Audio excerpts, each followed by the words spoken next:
Right now, there is a conversation happening on Twitter and X that is simple but has a lot of people torn. The conversation is this: everyone on Earth is required to vote privately on a blue button or a red button. Clicking the red button ensures that you will survive and continue living. Clicking the blue button makes it so that everyone survives, but if there is less than 50% blue, only the people who click the blue button die. A lot of the arguments are that red is the ultimate safe choice you should choose because red has nothing to lose. 100% of the time, if you pick red, you are safe. It makes sense, right? Why would you potentially put yourself in danger just so that way you can have some moral ground of helping others? But I feel like thinking like this is always going to get people killed because you are never going to be able to convince everyone that they should forego their value, even if it is the logical thing to do. Facts do not matter when it comes to emotion. So if you pick red, you will be safe. For the blue side, you have the opportunity to have people to disagree with you, but you're also required to reach a certain amount in order to garner safety. You don't know how others will think, and ultimately blue may win or lose purely on the state of the world at the moment. If we were to apply these two buttons to our world, I feel that blue most likely would win because a majority of the world does have a collective mindset. To me, this is an interesting little thought experiment because it shows more the aspect of perspective than anything that covers morality. The problem really is just in how the question is said. The way the question is set is to bring up the concept of whether or not you would trust strangers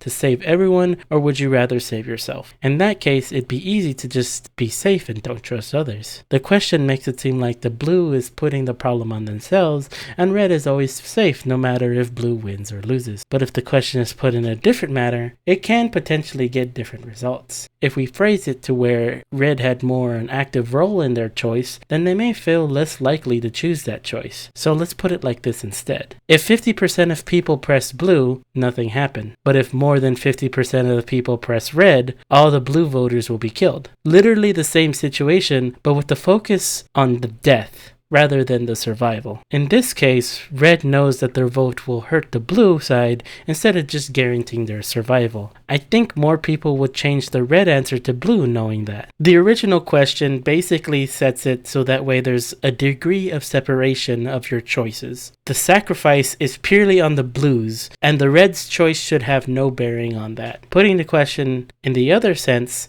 instead puts focus on reds to make a decision instead of blue being the moral choice. This is how these simple words can be adjusted, even if they're the same exact outcome, to be made into a different set. People will say, this is a completely different question. But no, it really isn't. Red still survives. The only difference is that we're putting focus on the death instead of the survival. And that makes a big difference in a person's mind. It's really how perspective and wording and diction can really change how you approach an answer to a question.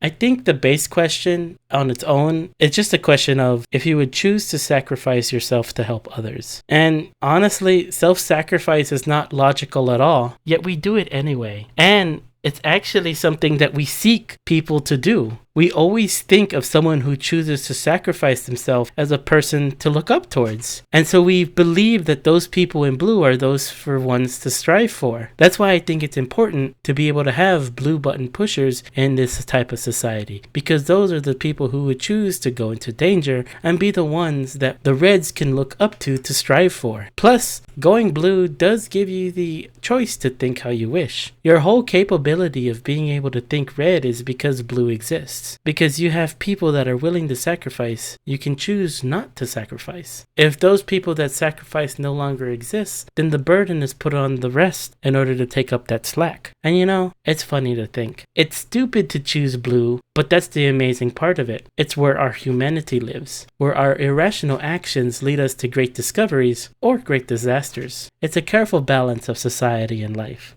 And you need both to be able to sustain a society, because we are never actually alone in what we do. I need to care about other people because whether I like it or not, I personally am not able to do everything myself. We need diverse thought to be able to answer the problems the world faces us, and that is why choosing the dumb option of trusting others might actually be the right one. That's why I choose blue, because I like to be able to put trust into others, same as I put trust into the reds to not kill us.